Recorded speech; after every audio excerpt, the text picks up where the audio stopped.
Okay. Oh, and the, And it's being recorded. I'm happy to acknowledge that those of us who are in the Lower Mainland are enjoying the hospitality and of the Coast Salish people, and with specific reference to Musqueam, Tsleil-Waututh, and Squamish people. And we are grateful to be on their traditional, ancestral, and unceded territory. So I am tonight absolutely delighted to introduce our speaker, Morgane Oger. And although there are many, many things that I could say about Morgane, I'm going to limit my comments, my introduction, because I want to give as much time for the presentation. But I will give you some high points. So Morgane was born in France, but raised in Vancouver, and has had many management positions in technical, search, rescue, telecom industries in Canadian technology management. She is an activist, and she has been an activist back to the 1990s, focusing on systemic injustice. And she lives here in Vancouver with her 2 school-age children and is a change maker. So one of the things that I wanted to point out is that Morgane is the founder of the Morgane Oger Foundation, which is meant to help to narrow the gap between Canada's laws and experience of people on the ground who face systemic discrimination because of who they are. And this very much intrigued me, includes developing free technological solutions to help people facing systemic discrimination address hate-motivated violence, and supporting the Canadian Human Rights Commission to advocate for transgender persons engaged in its human rights tribunal.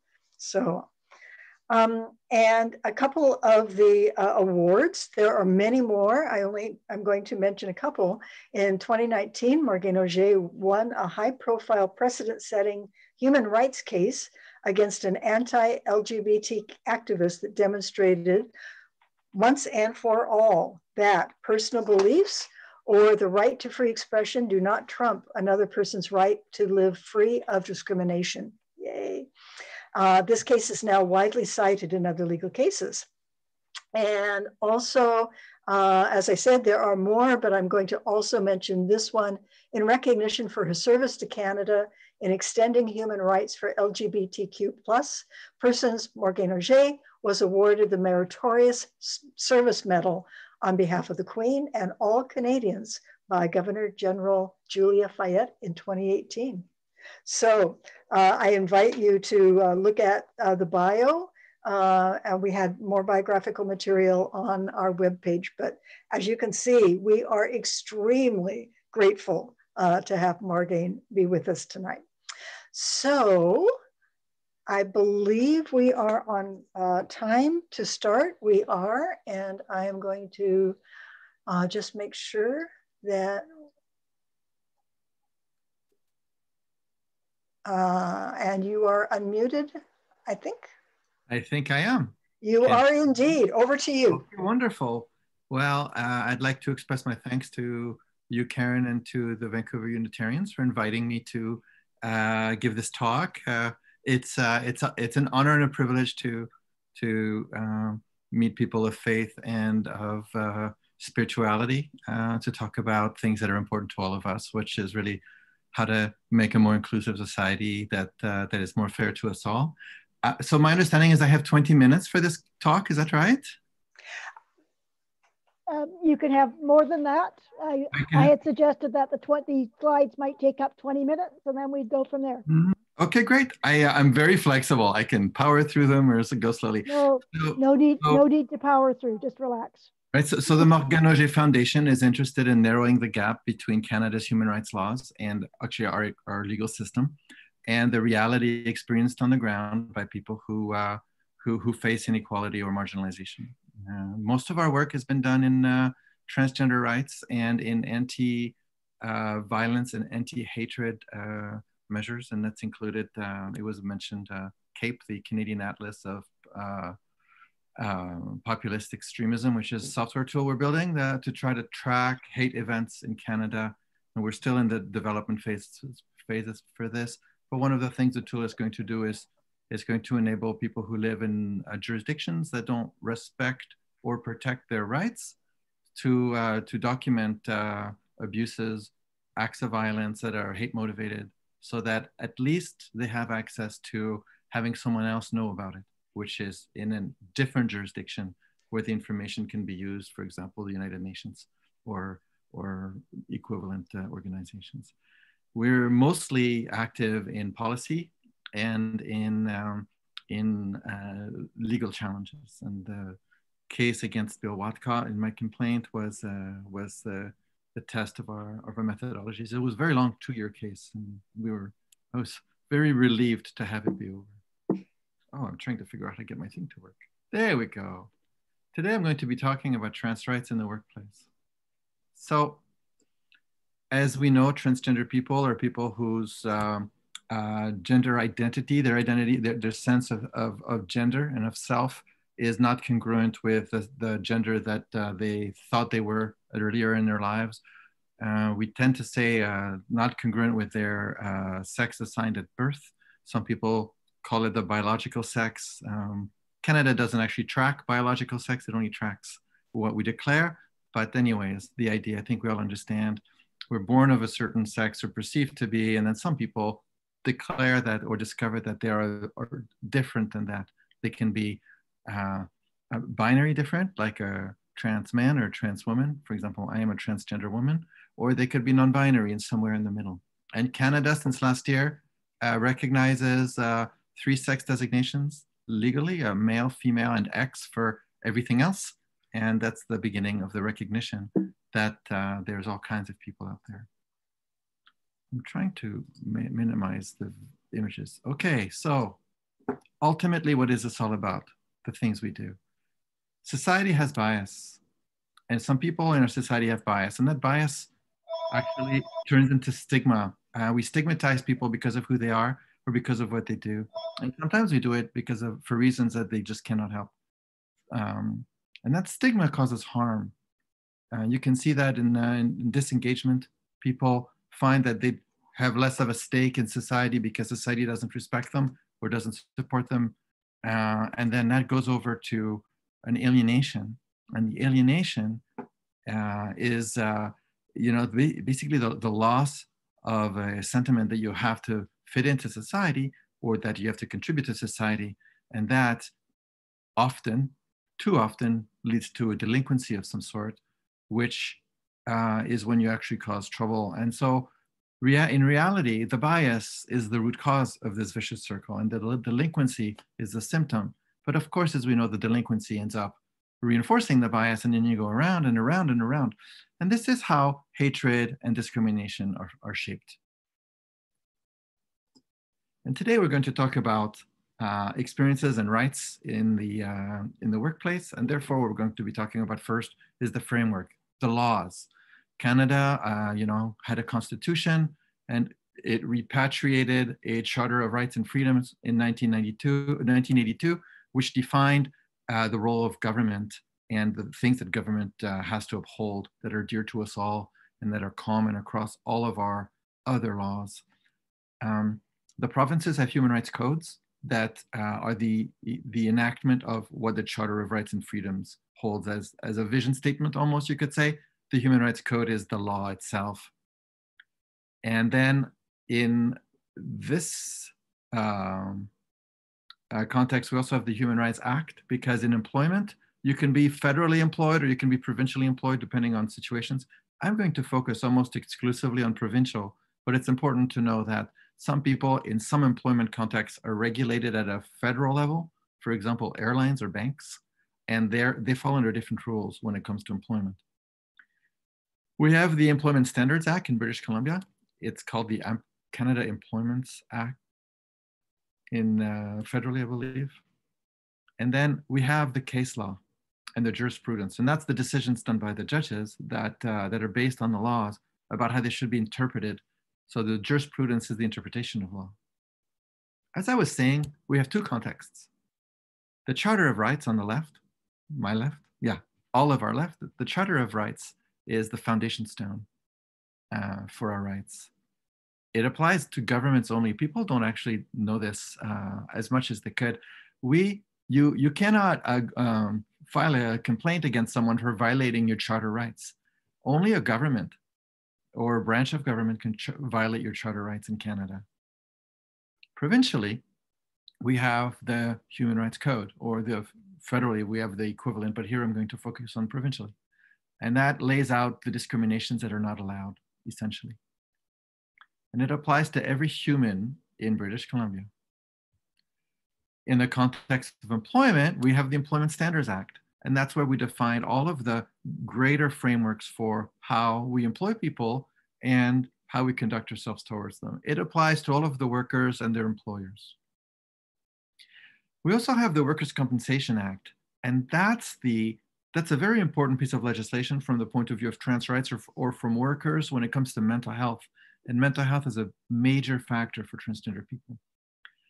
The Workers' Compensation Act lays out how we deal with injuries, basically, at a provincial level. And within the Workers' Compensation Act, we have a section that talks about compensation for mental health disorder. And I don't expect you to read this bit here, but I do expect you to read this part. And I'm going to move my thing. Little icon's always in the way. A worker is entitled to compensation for a mental disorder payable as if the mental disorder were a personal injury arising out of and in the course of a worker's employment. And this is the foundational stone that protects all of us against harassment, against bullying, and against all of the mental health concerns that can lead to such negative outcomes for people without being a physical injury at the work site. This is actually the section that goes the furthest in protecting transgender people or all stigmatized persons in our workplace today. So, in 2016, our province added gender identity or expression. This is the family photo of all the lawmakers immediately after the law was passed. As lawmakers and activists, I'm buried in there somewhere. If you look very carefully, you can see half of me. The BC Human Rights Code essentially stipulates a two-speed protection from discrimination, and it's very important. You have a list of explicitly protected grounds, and all of those grounds are equivalent, which means that they're equal. The protection from discrimination on the basis of race or color is equal to the protection against discrimination based on your religion or based on your sexual orientation or now your gender identity or expression. Until trans rights were added into this by adding gender identity or expression, you had to fight for your rights in this second tier, which was case by case, which would mean you might win the right to use a certain pen or a washroom or to be addressed a certain way. But each one of these wins had to be carried one at a time.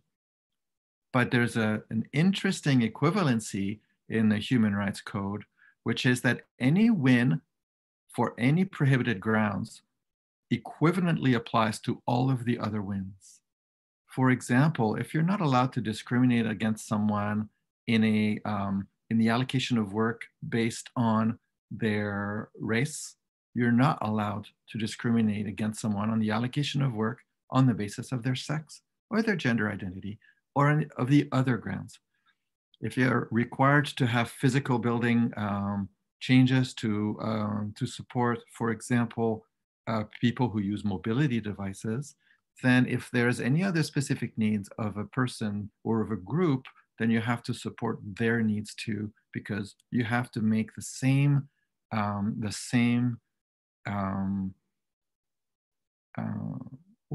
accommodations as long as you don't go into the realm of undue hardship, which we'll get into later. And the protection to the human rights laws protections in a fascinating way, which is it reads all the way back up to the Charter. So human rights code protection, when it's explicitly added, adds it to the Charter and adds it to all of the laws underneath the Charter. And what that means is employment law, housing law, all of the other laws include in their jurisprudence automatically gender identity or expression, starting the day that it's added to the explicit list of prohibitions. So as we know, we have a number of explicit prohibitions from discrimination in British Columbia today. It's not widely known that each province has a different list, and we have some provinces that have some explicit prohibitions that are not included anywhere else. For example, an unrealistic fear of contagion is an explicit protection from discrimination in one of the maritime provinces. So the Human Rights Code is very important, but it's not the only thing that matters. But it applies to all services, all housing, all employment, and all publications. But publications in this case is only in the provincial context, because this is the BC Human Rights Codes, and that's physical displays, but not online communications, and that's very important. There's a strange dichotomy in law, which means that if it's displayed physically, like for example, on your laptop screen, it falls under BC jurisdiction. But if it's displayed, but the content publication is being done online somewhere else, and therefore the publication isn't included. So a Jumbotron TV could be a display, but the publishing of hate material on a website doesn't fall under provincial laws and is actually exempt. The implication of adding gender identity or expression to the BC Human Rights Code was that the BC Human Rights Tribunal affirmed that the rights of transgender people to safety and dignity are essential human rights. What they actually ruled was that charter rights must be balanced against one another, and that freedoms of expression, belief, or other charter protected freedoms that are enshrined in our laws must be balanced against the freedom to live free of discrimination based on prohibited grounds. So that was actually a watershed win. The Watcott case was actually a very big win because there had never been a ruling that said this before. And because of transference and because of equivalency, we now have an equivalency that says that even if, for example, your beliefs are that one sex is inferior to another, or that one gender is inferior to another, or that races have a hierarchy of value, even if that's a core belief, or even if though you think that that's your free speech right to express such thoughts, the Oger v. Watcott case in British Columbia, which is being also used and cited around the country, it ruled that actually you do not have the charter right to express that at the expense of the right of the people you target to live free of discrimination. So it was actually a watershed case. Okay, so as I mentioned, employment standards are subject to whether the employer is federally or provincially regulated. And there's a link here, and I gave the link to the link to the audience in the chat. And if people are watching this online or something, you can search for it. I'm going to put it on my Twitter afterwards, and it lists the different jurisdictions for employment, and it's very important. Generally speaking, the industries that are involved in moving things, transport, or money, or the military, those industries are federally regulated, as well as First Nations, tribal councils, or governance, or services are federally regulated as a matter of rule. That's a good way to work with it. Okay, so now we're going to talk about, the details of this, which is, what does this mean for me in the workplace?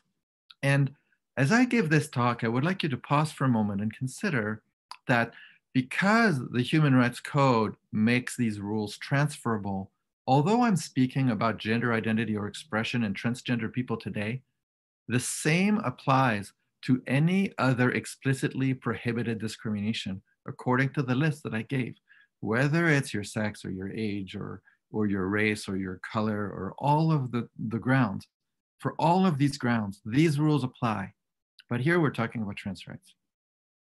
So a worker is bullied or harassed when someone takes an action that he or she knew or reasonably should have known would cause the worker to be humiliated or intimidated. That's under WorkSafe BC. When an employer or supervisor takes reasonable action to manage and direct workers, it is not bullying. So in other words, it's not bullying to give you special instructions as long as they're correct instructions. But if the instructions are targeting you because of who you are on prohibited grounds or causing humiliation, that's a different story. So examples of behavior or comments that might constitute bullying and harassment include verbal aggression or insults, calling someone derogatory names, harmful hazing or initiation practices, vandalizing personal belongings, and spreading malicious rumors. So defamation or libel fall under bullying and harassment under WorkSafe BC. If you want an example of what that looks like in the daily life of a trans person, I invite you to visit my Twitter or maybe my Facebook pages and read the comments of the angry people that don't like the things I propose should be. They are quite liberal with the harassing behavior.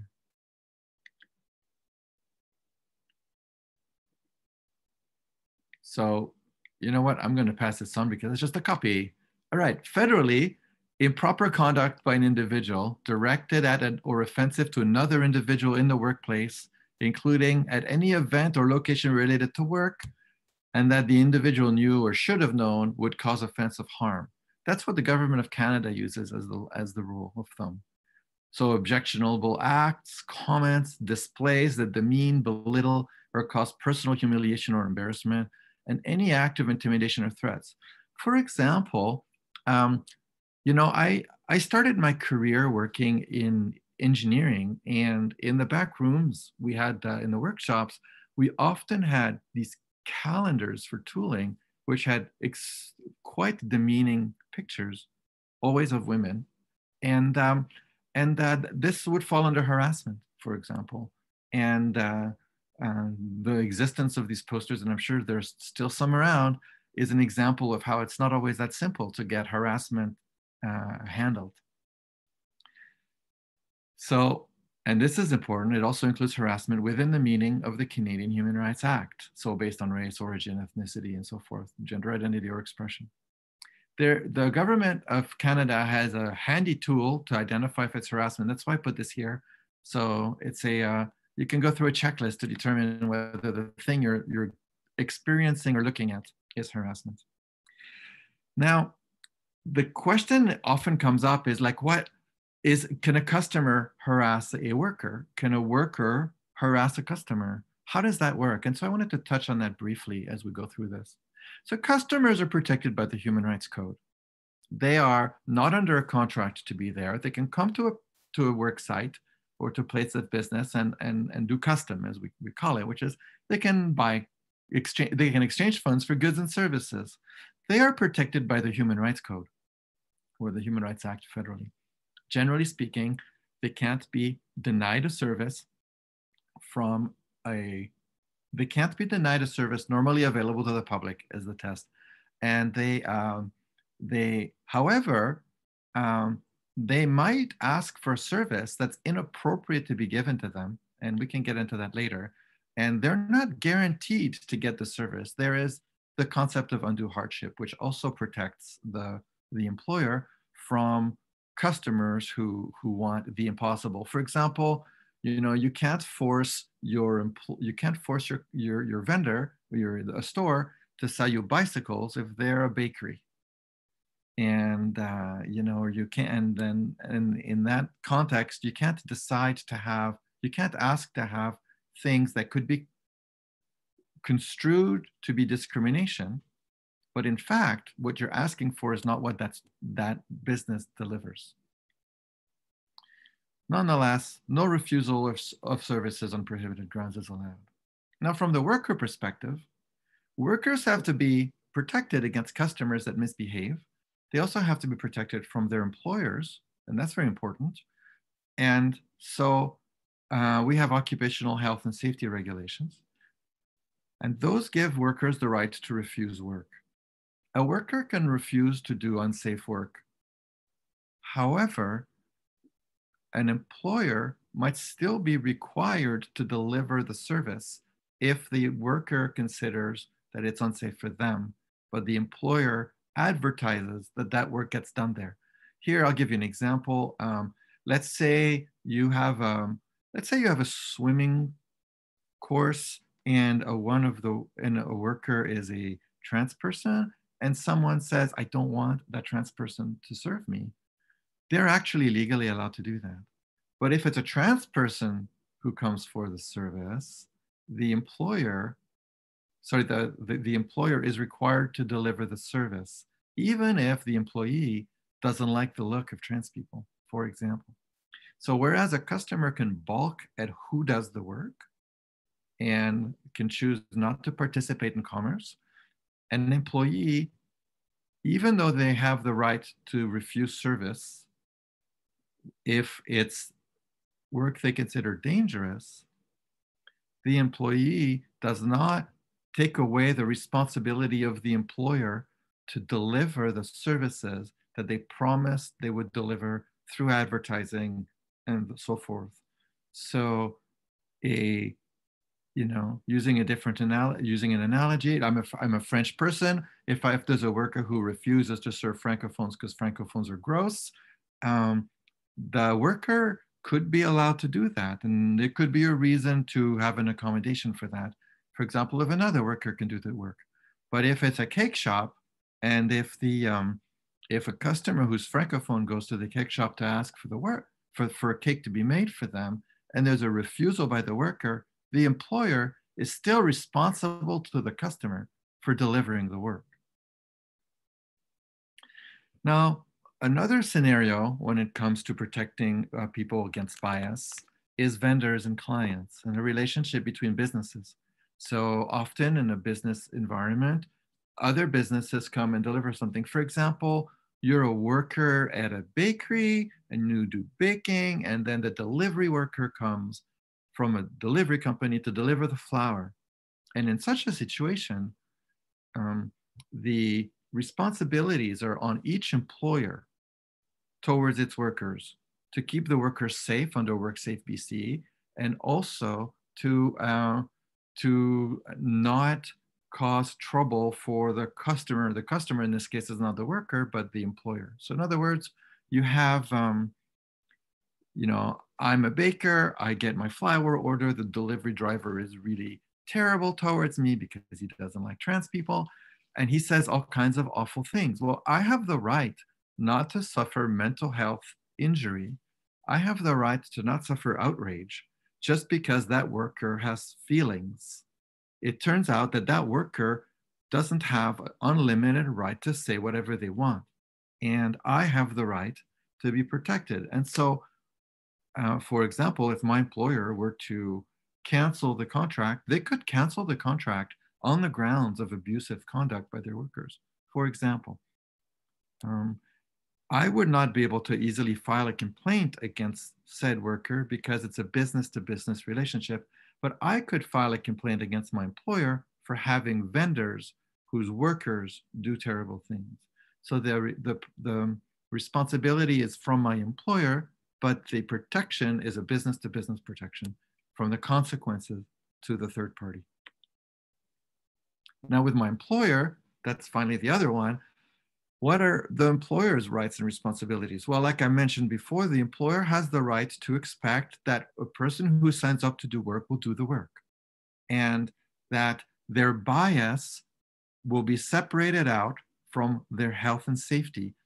And if they have health and safety concerns, they'll put out health and safety concerns. But if they're actually expressing bias, then that's an altogether different story. And the employer has the right to expect that a worker will adhere to the work site terms of conduct, the code of conduct and the terms of employment, which can easily include, for example, stipulations for creating a toxic environment. And they would have that in there because the employer needs to protect themselves against being found negligent in causing a WorkSafe BC claim for toxic environment for mental health injury, as discussed earlier. So the law, the way the law works, is it protects employees by forcing employers to put in the policies to protect the employees. And it protects the employers by having policies to lean on to deal with misbehaving employees. But they still do have the right to expect that work gets done. So I touched on the right to refuse unsafe work. There's a case that came up in trans rights, which was made the news, and everybody didn't like it, or most of us found it difficult to deal with, which was the Jessica Yaniv case against the waxing salons, where the workers refused to do unsafe work because the work was unsafe for their customer, actually, in reality, which was because they couldn't do the waxing work that the customer asked for. But actually, there was a ruling in that which said that in one of the cases, there was a refusal to do work because of who the person was, because the work was done on an arm, and this person didn't want to do the work on an arm. And that if the person if the conduct of the complainant hadn't been so horrible that the complainant was thrown out on conduct alone and on predatory behavior, which is a very good thing, the complaint would have come through. So the BC Human Rights Tribunal has ruled, or has it in the record, which can be used as a precedent, that if I ask to have work done and somebody, like let's say a haircut, something near the body, and then the person claims that they should be allowed to refuse unsafe work because they don't like people like me, they do not have actually a legal basis because that was ruled on already. So to refuse unsafe work, you have to have a reasonable cause. And that's an important threshold.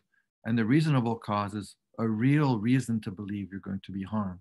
The idea of the right to refuse work is based on the fear of violence or the fear of an industrial accident, for example, the fear of mental health harm.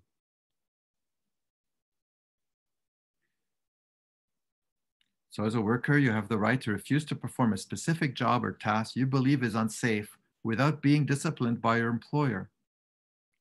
The thing, though, is that the employer does have the right to expect that if it's found that this work wasn't unsafe for you, that you will do the work.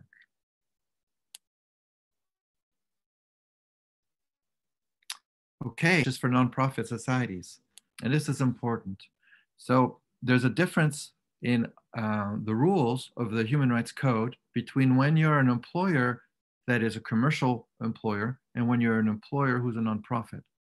When you're a charitable or philanthropic or educational, fraternal, religious, or social organization or corporation that is not operated for profit, and you promote the interests and welfare of an identifiable group or class of persons characterized by a physical or mental disability or by any of the list of attributes that are explicitly prohibited from discrimination, you do actually have the right to grant a preference to members of that group or class. The intent of this is to allow, for example, religious-based organizations to have summer camps for their community, for example, you could say, or to have possibly the preference for people who have a specific need, even though that discriminates against other people, because you're trying to focus your efforts on a certain group. And as long as you're doing fraternal, charitable work and so forth, there's a case there that you can make. There's also special programs. Now, those are programs for the purpose of improving the condition or of disadvantaged individuals or groups who are disadvantaged because of explicitly prohibited grounds of discrimination. and is reasonably likely to achieve that objective with the exclusion. And the way this is read in is that, generally speaking, you can have a program to help the more marginalized or the more vulnerable persons, but you cannot have a program to help only the less vulnerable people. So the BC Human Rights Code doesn't allow you to have a wealthy white men's social program where we make lunches for them and send them lunches for free. But we could have, for example, single parents that are unemployed with a child with a disabilities specific program to provide lunches for that group. The second example meets the test of more marginalized or more vulnerable, whereas the first case would have a very difficult time meeting that test.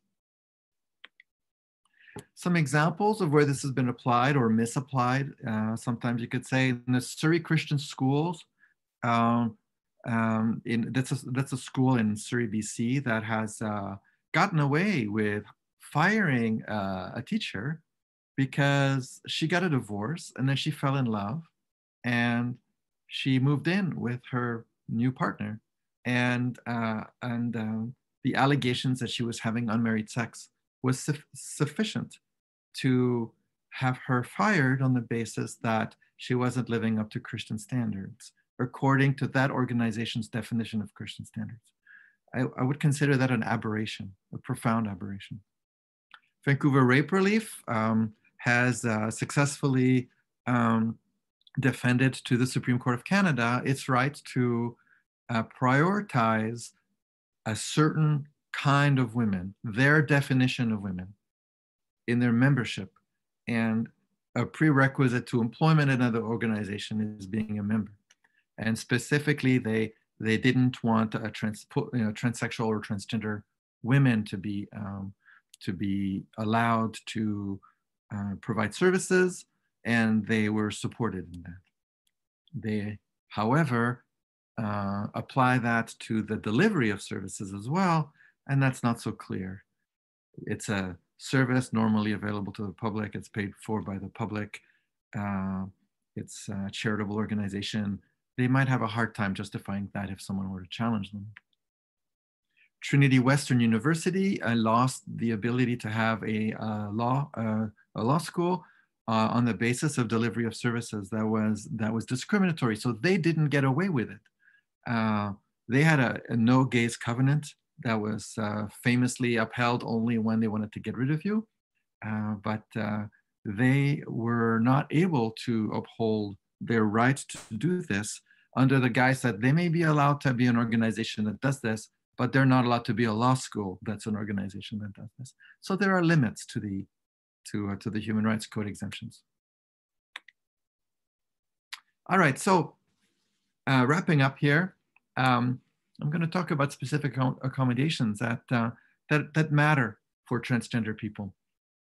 Transgender people have past lives often. You know, they've had a life transition between the before, when we were living in another identity sometimes, some of us, or and the today. We also have cases where people transitioned very young, but you know, their medical information is private, and their dignity, it has value like everyone's dignity. So at work, it's important to remember that privacy and dignity are very important, and one can't make assumptions that the response of trans people to questions and to probing will be the same. So it's important to review processes for privacy and dignity considerations for non-cisgender people. Another factor is gender spaces. So typically in a lot of offices today, we have men's washrooms, women's washrooms, and one universally accessible washroom. And the capacity setup is such that you don't tend to have analysis done on the population needs for non-binary or single-use washrooms. The same for changing spaces. And there are actually a significant number of people who who have a hard time using gendered common occupancy spaces. And the specific accommodations for non-binary persons is that they need to have the ability to use non-gendered spaces for bodily functions and maybe for changing if it's changed spaces. So that's an accommodation that's very valuable and increasingly important for businesses because they're required actually to accommodate people and to look after their needs, which includes the needs of people who are not men or not women or who cannot be in the same spaces as them. Medically specific needs, it's always possible that employees have medically specific needs, and transgender people certainly are at risk of this, especially if they access transsexual surgery. They can go through quite a period where they have medically specific needs that can be a bit of a barrier, and this is quite important. And this has come up as a factor in work policies, for example. But working that in with privacy and dignity is complex because these are delicate conversations that employees don't necessarily want to have with their HR team. Addressing people. Now in the workplace, we have a typical workplace in British Columbia is diverse, and we have quite a few different people with different backgrounds, which may or may not have feelings about the validity of another person's name or their pronouns, for example. And it's very important to recognize upfront that refusing to address someone's pronouns with dignity in a workspace falls under the WorkSafe BC definition of causing mental health issues. And so employers are vulnerable to the misbehavior of their workers when it comes to refusing the existence of trans people or not understanding the importance of the courtesy that we expect in the workplace of being addressed correctly by our name and by our pronouns. This is increasingly a discussion point for organizations. Large enterprises have already rolled out their programs to address this, but small businesses struggle with this phenomenon. And this is something that can be quite a vulnerability because, if people are under a lot of stress, they might find themselves having that just be that little bit more, and they might find themselves in a mental health crisis or difficulties that is the liability of the employer because of the WorkSafe BC rules. All right, and now I just wanted to wrap this up and to talk about resilience and power dynamics and a few other points of resilience. It's important to remember, those of us on this call who are employers or who are working for employers in an HR capacity or in a leadership role, not everybody in a conversation is at the same level of power. And when we're dealing with trans workers, just like when we're dealing with other workers, it's quite important to remember that they're at quite a disadvantage on the power dynamics. The unemployment rate is very high for transgender people. The poverty rates are high. There are lots of vulnerabilities that they feel that they can that can exacerbate their sense of not being safe at work, and therefore not feeling like they can stand up for themselves the way anyone else could, because they're more afraid to lose their work. Losing your job when you're trans is quite scary because unemployment is so high. And because of that, it always reminds me of this message in the airplanes: in the unlikely event of the loss of cabin pressure, put a mask on yourself first.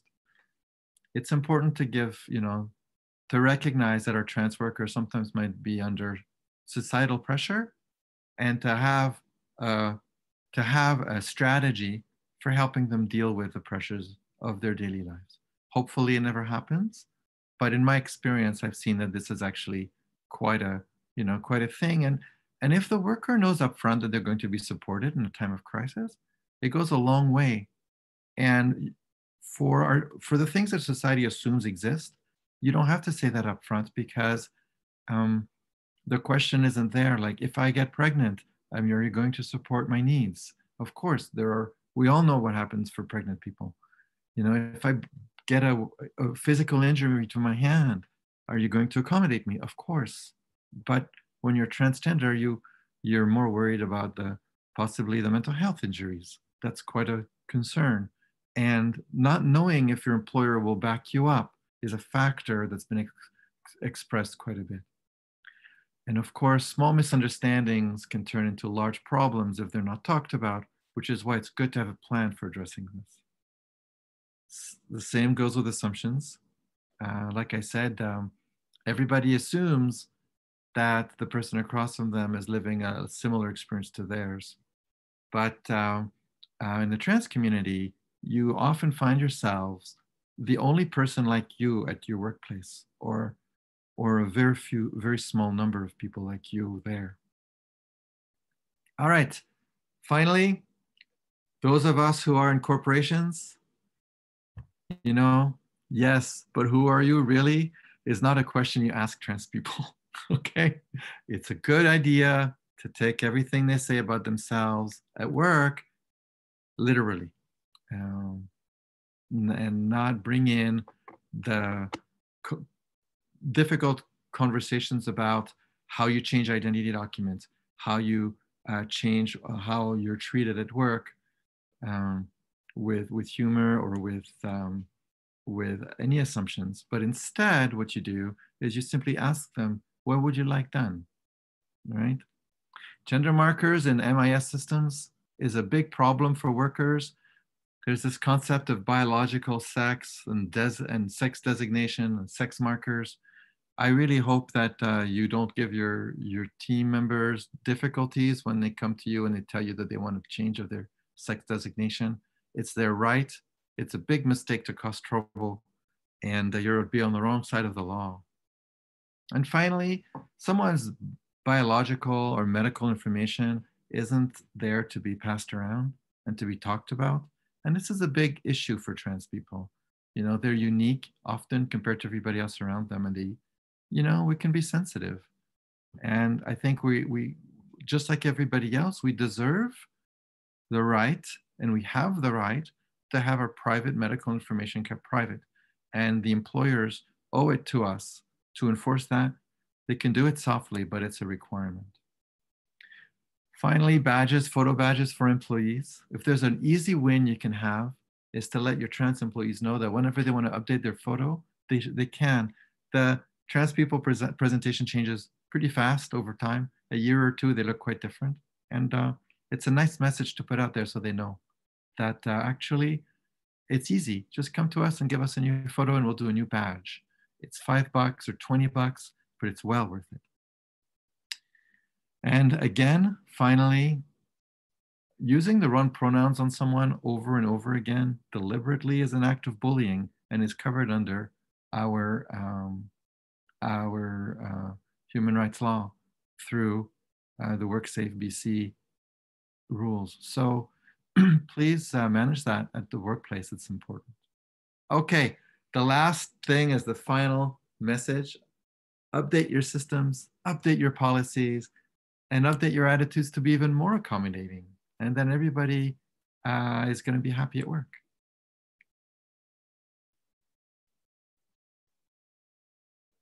And that's everything from the presentation side. Okay. Slightly longer than 20 minutes, 22 minutes. Thanks very much, Morgane. We do have a couple questions here, and there's also been some activity in the chat while you've been speaking. And I'll give you a little bit of the context of what that is, along with the question. One question here is, in Canada, can X be assigned at birth if it is being legally worked on. And so there is some information here provided. It looks like it has been done before for a baby born outside of the medical system. Parents can request it, but it may replace an assigned sex that was filled out by a doctor who did a visual inspection. Could you perhaps just give us some information on the assignment of X at birth and how that legally stands right now? So there was one person who had who had a child outside of the medical system and certified their child as X. My understanding is that more doctors are allowing it, but ultimately here what happens is the healthcare caregivers apply their bias, and they want to define it. Now it's an interesting debate because there's the question of what about statistics and the concern about the statistical value. You know, registering a live birth as a physiological sex versus registering a live birth as a biological sex. And the problem is that there are exceptions. There will always be exceptions, and there will always be mistakes. And so if we use that information for more than statistical data gathering, then we have to be careful, because what's happening today is that data follows you around as if it was the truth, right? Sex and gender, sex designation is an administrative data point, but at the same time, live birth with a vagina is a scientific data point that's needed. And so sex characteristics might be a new way to do this. But today what's happening is it is a person's right to register their child under sex designation F, M, or X everywhere in Canada. However, not every jurisdiction has every caregiver enforcing that. And so it's a question of the courts still, unfortunately. Okay, thank you. And another question here, how can an employer determine what is safe or unsafe for an employee regarding mental health? So that's interesting, right? That's a very good question. I do not know if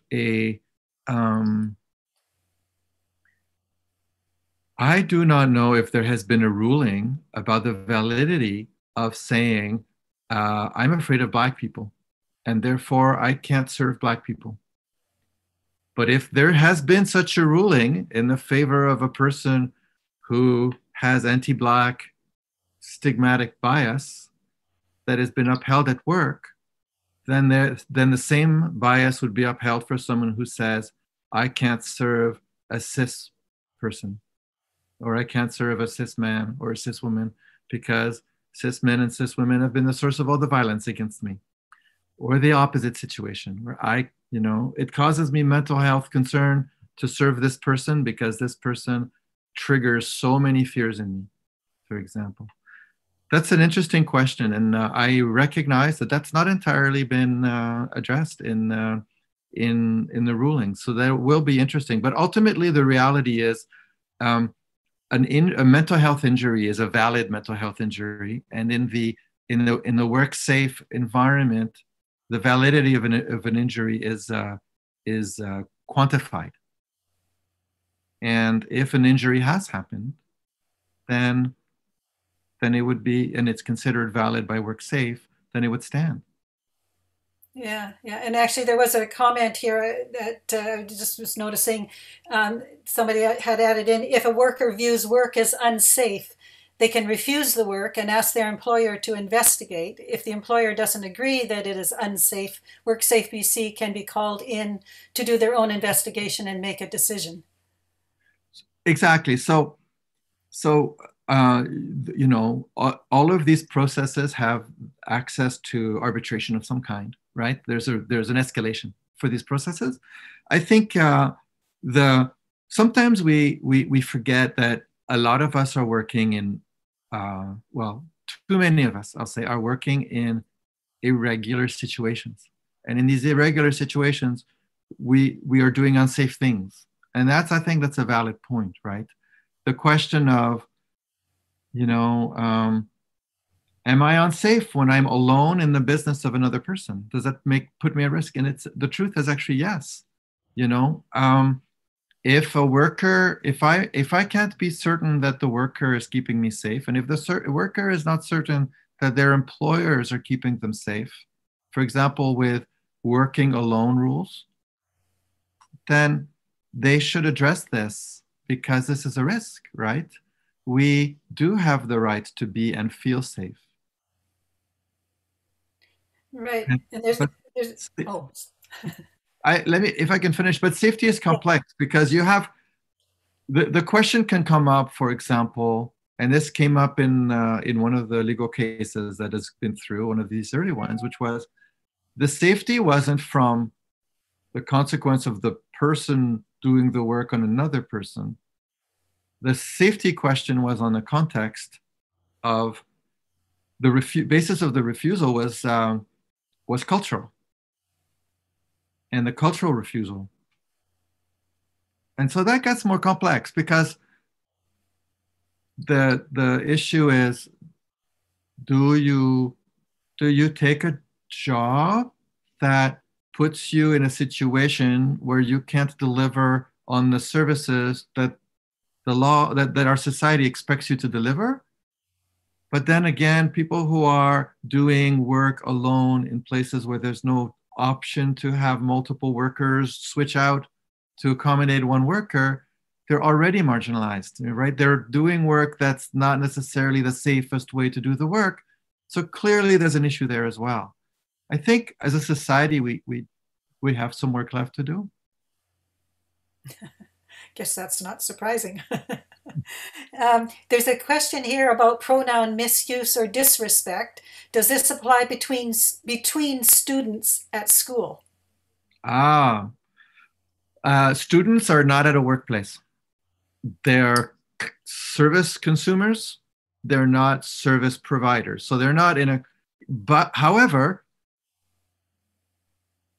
there are terms of participation in all businesses and all service providers, and it can be grounds for termination of service to violate those terms, just like it can be grounds for termination of a contract to violate the contract.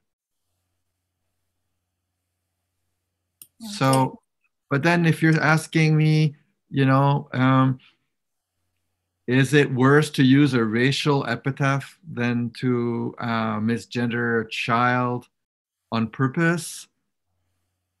You know, is racism worse or less bad than transphobia? I would say they're the same. Fundamentally, they're the same. The protections of our laws, even though these discriminations have different facets and different faces, the protections of our laws and the way our protections are argued, for example, if you go to a court, they are equivalent and transferable and interchangeable. So a race-motivated act of hate violence or of discrimination is legally equivalent to a homophobic or transphobic related act of violence or discrimination. There's no differentiation under our cultural system of control, which is our laws. Mm-hmm. Okay. Here's another one. Could you give an example of an optimal way of introducing a trans person into a work environment? For example, a teacher or an engineer? I think it's very subjective, and I would recommend asking the person for advice, or asking and the first advice is, would you like us to give you a proposal, or would you like to work together, or would you like to tell us how you would like to see this done? To really let that person gauge their, let that person decide the pathway that it's done. If that person opts to have, you know, the organization handle this, then go up to your HR team or the vendor or the help, I have an HR problem website, and see what the advice is there. a recommendation for how to roll out a trans person's identity. I was too much of a coward to transition at work. For me, it was just too terrifying. What I did is I left my employment in one employment, and I hibernated for almost 2 years, working remotely, and then I came back under my new identity. That's how I did my transition. And I was very fortunate I had the ability to do that. I ran a marina up the coast. I could run away to my marina and do that. Most of us, who transition at work as adults, there is definitely the before day and the after day somewhere in there. But generally speaking, you do it gently. You put a simple letter out and say, hey, here's something, a very minor explanation, and you do it. Some workers, they prefer to do it all themselves with a big explanation letter. Okay. You know, I am aware that it's approaching 8 o'clock here, and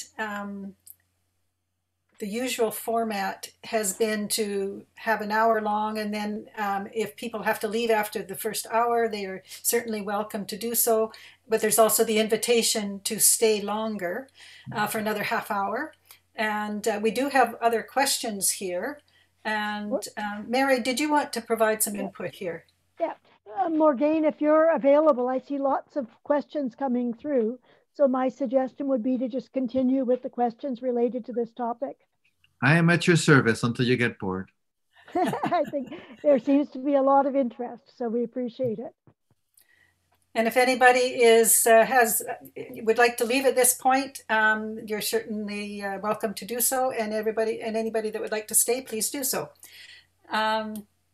Okay, another question. And the recording will be available afterwards. Okay, great. Is there a statute of limitations on how long you can put in a complaint for bullying after it has occurred? Well, the Human Rights Code statute of limitation is 1 year. Okay. So it has to be 1 year for a human rights complaint. For work site complaints, you have to do these things as quickly as possible in the workplace. You're expected to. Strangely, it can be grounds for discipline to bring up something afterwards. I think it's important to remember that corporations and business places are not democracies, right? It's always good to remember that when you go and you're like, empty your heart to your manager's manager, there's risk involved when you do that, right? And if you wait a long time and then you express a concern, the question will be, well, why did you wait so long? So I think I would look it up. I have to be honest, I haven't come across what the time frame is. I'm going to guess it's 6 months or a year.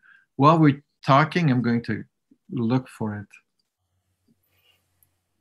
Okay. And another question here is regarding Jordan Peterson. Would the unfortunate Jordan Peters fiasco have the same result today? Jordan Peterson, are we talking about? Jordan Peters, it says. Maybe they meant Jordan Peterson? Yes. Okay, let's see here.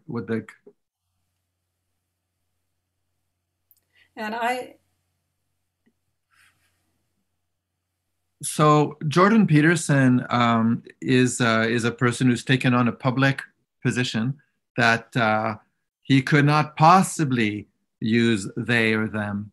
He could not possibly be respectful to people and use the gender, the pronoun or the form of addressing them that he would be asked to do. He was at the University of Toronto. And I believe he's never taught again since saying that. So, maybe he got away with it, but I don't think he's back in the classroom. Ultimately, people are who they say they are. If you ask someone, who are you? And they say, you ask me, who are you? And I say, I'm Morgane Oger. I'm an immigrant from France. I grew up in Chicago. I moved to Vancouver when I was 15. I have 2 children. They call me Morgane. I'm their mom and I'm a trans adult human female. And that makes some people's heads explode. Anyways, and then people go out of their way to deny who I say I am. And the truth is, I don't care who they think I am. In reality, I am who I say I am, right? And now, in a contractual situation, if Jordan Peterson doesn't believe who I am, let's say, he cannot believe who I am, but he has to live up to the terms of employment of his employer, which clearly talk about toxic environments, bullying, and things like this. If it's in BC, I showed you the workers' comp components for it. It's also, there's a contractual expectation of safe and inclusive spaces. And if a vendor or a staff member or an employee or a TA fails to live up to the contract terms of employment, and if the university decides to do it, that person will just be fired. They have no leg to stand on if they refuse to treat their students with courtesy, basic courtesy, right? And basic courtesy doesn't include telling people they are not who they say they are. As a matter of fact, that's the basis of being thrown off Twitter. If you tell people they're not who they say they are on Twitter, well, like, you'll get blocked and later on you'll be kicked out because it's the terms of the contract to participate in that society, in that community. And employers are the same. And Jordan Peterson pushed the idea that it was academic freedom, but actually it wasn't academic freedom. Academic freedom applies to research. It applies to thought. When you're teaching, and when you're working with your customer, the student, or actually your employer's customer in reality, you owe it to the student to engage with them with courtesy. And if the student decides to be very discourteous and ask for something ludicrous, you can find a workaround, So if Jordan Peterson doesn't want to call me Ms. Oger, Jordan Peterson can call me Morgane over and over again, right? That's fine. When you go away from the reasonable, you get in trouble. And that's because it's a contract of employment. Try being unreasonable in any workspace. You're going to get fired. Okay, thanks. Is a company required to have readily available trans resources regarding name change and gender change? No, there's no such requirement, but it's a good idea because it can avoid problems. Companies are basically required to maintain safe and inclusive spaces. And if another employee misbehaves, if another employee engages in conduct that isn't that is harmful, right? To the point that, let's say, I don't know, let's go for the worst case, to the point that there's a suicide, right? The question will arise, what was the employer's liability or contribution to the liability for this situation arising? Not so long ago, an employee in an organization I was involved with committed suicide, and it wasn't over trans rights. And the question is, well, what was the employer's contribution, right? Well, the employer looked long and hard to make sure that it wasn't, that they didn't contribute. That's a horrifying situation, right? To know that you allowed harm to be caused to your friends and your colleagues or your workers because you didn't pay attention to prevention is a terrible thing to live with. Even for a soulless, faceless, incorporated, traded company, they have something to lose. Right. And in the worst case, it's bad marketing. Okay, and maybe this is an interesting one, just from what you just said. How would one best balance acknowledging possible needs a trans person may have and minding their personal boundaries? Well, I think people, that's a very good question. I'm mindful that in a society that's oppressive, and our society is oppressive to trans people, and it's going to be for a while yet. I think it's going to be, a good solid decade. It's people who face oppression are more likely to not act for their betterment or for the resolving of the situation because they don't trust the other side to do the right thing. And in those situations, you can end up with people who let a situation get out of hand before anything is addressed, and then it's gotten out of hand, right? I would say that ultimately you still have to, you cannot force an employee to seek help, right? And people are responsible for their part of seeking support. You can encourage them. You can support them. You can look to how other stigmatized situations get handled.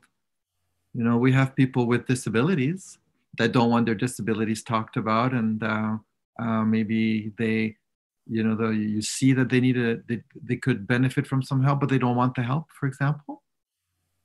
So you can't force someone to seek help and support. People have the right to pick the path that you don't think is the best path for them. Mm-hmm. Okay. And a question about bathroom signs. How about all genders welcome? What are your thoughts about how about inclusive signs and signs that work for bathrooms? So, I think we all agree that going into a multi-person bathroom in the bowels of a big building late at night when you're all by yourself is unnerving, right? It is for me, and it is for lots of people I know, particularly women, right?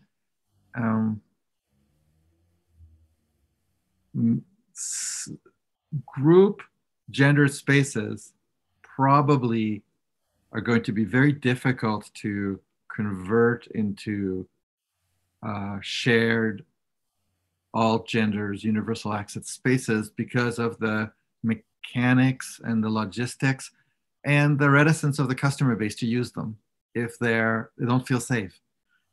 But when we move into also having single stall spaces that are universal, then why don't we just put on the door what the thing contains? Like if it contains a water fountain, you put a drawing of a water fountain. And if it contains a sit-down toilet, a sit-down toilet. And if it's a urinal, it's a urinal. Or like this. Or you could just put a sign that says 1 bathroom unit, right? And then there's 6 of these stalls and they're individual and they're safe. This is the approach in a lot of European countries. But we still have to think about the worries that people have about their personal safety. That's still a very important question. But when it comes to describing what's inside of the bathroom, what we don't write is trans people. This is a bathroom for trans people. When the city of Vancouver decided to do signage that was inclusive, they put underneath all trans people welcome. Trans people welcome, that was the beginning. And I didn't like that. I felt that it was not sending the right message. The message I wanted to have sent was that everybody's welcome, right? All women or all people who feel they need that facility are welcome. And that the fact is, there's lots of people out there who don't want to be around the men in the bathrooms. Lots of them. Lots of men have suffered violent sexual assault at the hands of men. And it's cruel to put them into spaces with other men that they're afraid of. And it's kind of nicer to say, look, here are your choices. But if you go into one or another, it doesn't matter. And the fact of the matter is that's actually the law, right? The fact of the matter is gendered spaces in Canada are not legally enforceable because that would be against the law. They're cultural, not legally provided. There are no in-group dynamics services allowed in Canada. You're not allowed to have, a bus for people of a certain height only. You're not allowed to have that. You're allowed to have buses to accommodate a certain group of people, but you're not allowed to say, we're going to define who you are and then only those people are allowed to be in there. And this is a big fight that happens on Twitter for me. I find a lot of people, especially a lot of women, who have a strong sense that the idea of a woman is an in-group. It might be a tribal in-group from the group dynamics point of view, but from the legal point of view, that would be against the law, and for a really good reason. Because if we allowed women only by law here, men only by law there, Black people only by law there, would have to be allowed too, right? And we would end up with right back to the gilded cage problem that, you are or are not allowed to fully participate in our society because you are or are not one of those people. We can't have that. That would be against the greater good. Like in many, many, our four mothers and fathers, our four parents fought tooth and nail against this for 200, 300 years. And it's important to not roll it back. Okay. And a question about bias. The bias that you're referring to, I'm assuming to do with trans, seems to be analogous to the subconscious racism that develops through socialization of an individual from very early years. Is there an analogous movement to encourage explicit examination of this bias? Oh, well, yeah, there's a lot of study of unconscious bias. Look, the Americans just had a giant election, basically centered on who's going to eat you, right? Completely polarized themselves 50-50 down based on, identifying a monster, and monster was everybody but the people who believe exactly what we believe. Unconscious bias is a known problem. So, I'm not an academic. I work in the applied world. I look to academia. I think that would be the appropriate place to study that. I encourage anybody on this call to go do a doctorate on unconscious bias and in all of its facets. Okay. Can you clarify whether Kimberly Nixon won her case with Vancouver Rape Relief? Kimberly Nixon won the initial case, lost at appeal, and the Supreme Court refused to hear it. And so it was upheld. So the appeal was upheld. The original case was found that there was prohibited discrimination. That it's important to recognize that this predates gender identity or expression being explicitly prohibited discrimination. I do not believe a similar case would win now. This is, the Vancouver Rape Relief situation is complex because what nobody wants is one less shelter. That's like the opposite of what anybody wants. But the brinksmanship is so profound that the only way to resolve the situation there is to convince them to change or to give it up and grandfather them in and just stop funding them. And organizations make their own decisions.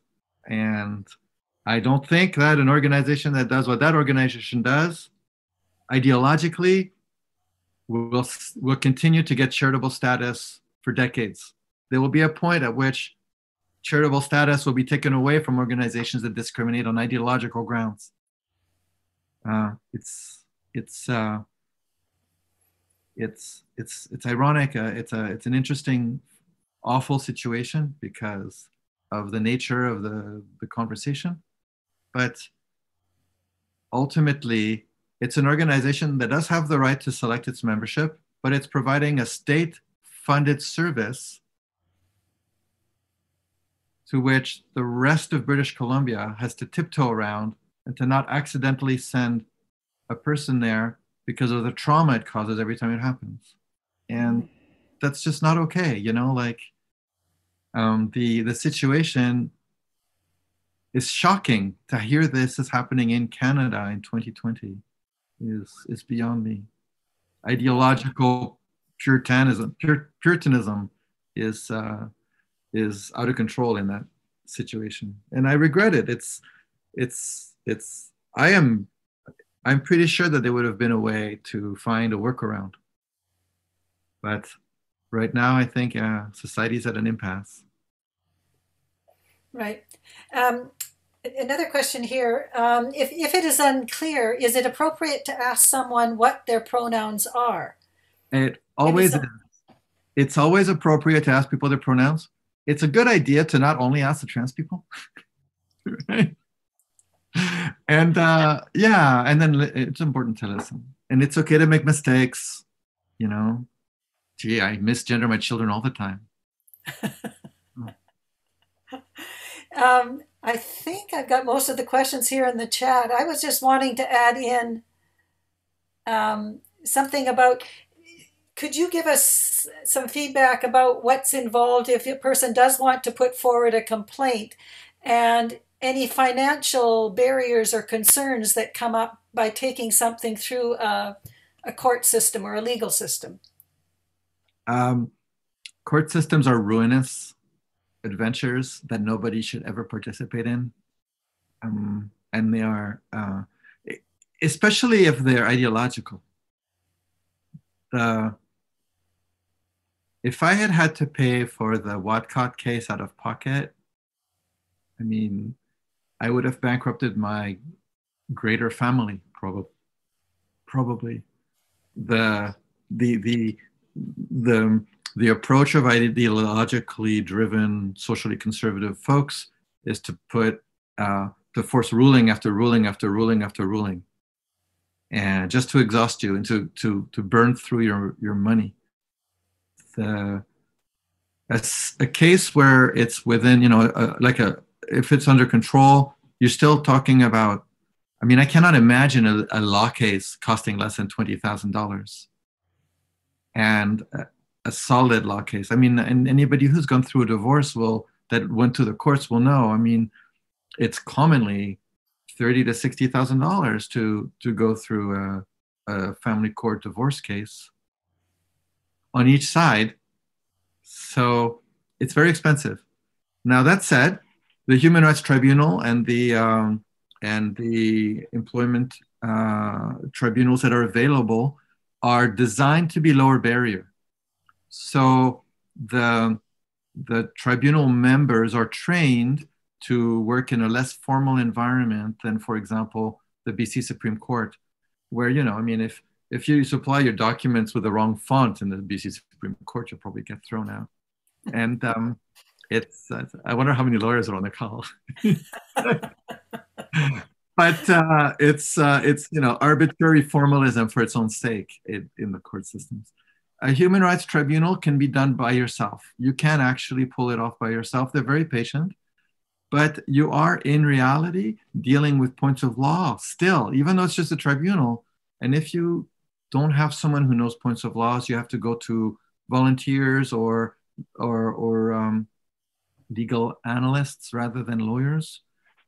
Because in the end, a lawyer will cost you thousands of dollars per day that they're sitting at your side arguing your case if they charge you. You know, a simple matter of me putting a petition for to give you an idea, you know, it was a letter for petitioning for judicial review, a few phone calls, and then waiting for a ruling. And it was done, you know, with a nice discount for me. And it was $2,500 just for sending a letter, a couple of phone calls, and then reading the letter afterwards. So it can be very expensive. And this is really very, very unfortunate. It hampers justice, the complexity and the formality of the Supreme Court system. So for the people who don't know, the BC Supreme Court is the basic court.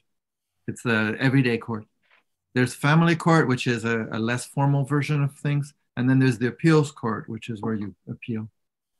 And then you have the tribunals. You have or arbitration sometimes rather than the process itself. So I've walked people through the Human Rights Tribunal without lawyers, just as an advocate. And in the prisons, I do this. So I visit prisons. No, that's not the right term. I assist transgender offenders dealing with the Human Rights Tribunal process at the federal level, which means long sentences. And there, it's still many, many hours of work to get to a ruling. And if you hire a lawyer to do this, well, actually, it's so expensive that the offenders can never afford a lawyer. So we've set up nonprofit societies and charities to do the lawyering, and their caseload is way over the top. So they only do the special ones that could change the status of things. You know, the nonprofits, like the same with the Morgane Oger Foundation, our interest really is to move the dial rather than to help that one person. We help people to move the dial so that we don't have to, so that that situation doesn't come up again. But it's very expensive. It's very intimidating to go to court. Very expensive, and it's very high stakes. So maybe just wonder if there's a just recovery for all in these pandemic days. It gets talked about. What would you recommend? Anything in particular that involves just what you're saying is it almost insurmountable legal costs? I think a just recovery is working its way in British Columbia through the BC Human Rights Commission. I wish the Federal Human Rights Commission was set up the way, let's say that the BC government learned from the mistakes of all the other commissions to try to put in a modern commission. And that commission includes, ways to take the burden off of the individual. So an individual can be going through the process, and the commission can say, this is important. We are going to prosecute this. You don't have to do it. You're going to be a witness, not the complainant. Mm-hmm. I think that's a very, very good thing. And, just recovery, that'll come sooner than later. That's in family law, in employment law, we have CLAC, right? Or class. We have a better representation. I don't agree with the problem that we have today, that if you don't have an enormous amount of money to burn, you can't get justice. This is wrong. We do ourselves harm as a society by having this. Okay, thank you so much, Morgane. I'm going to turn it over to Mary, who can tell us about the next action evening. I want to do two things: to join in and thank Morgane, and I'll be asking everyone to unmute. So if there's a flurry of thank yous that you want to express, you'll be able to, or send a thumbs up or applause through your icons. Next week, again, continuing with trans awareness, one of our members, Glenn Defaults, published a book in a memoir last summer called Gender Fluid, and he'll be reading from that book. There's prose and poetry. He's written poetry for many years. So I hope some of you will join us then. And I'll just allow you to unmute yourself if you want to say anything to Morgane. Thanks, Elizabeth, for answering the question. Thank you. Thanks, Morgane. Thank you, awesome. Thank you very much. And if you want to follow up on Twitter, Morgane Oger BC on Twitter. I'm easy, Morgane Oger Twitter on Google. You can find it. This is fantastic. Yeah, thank you so much.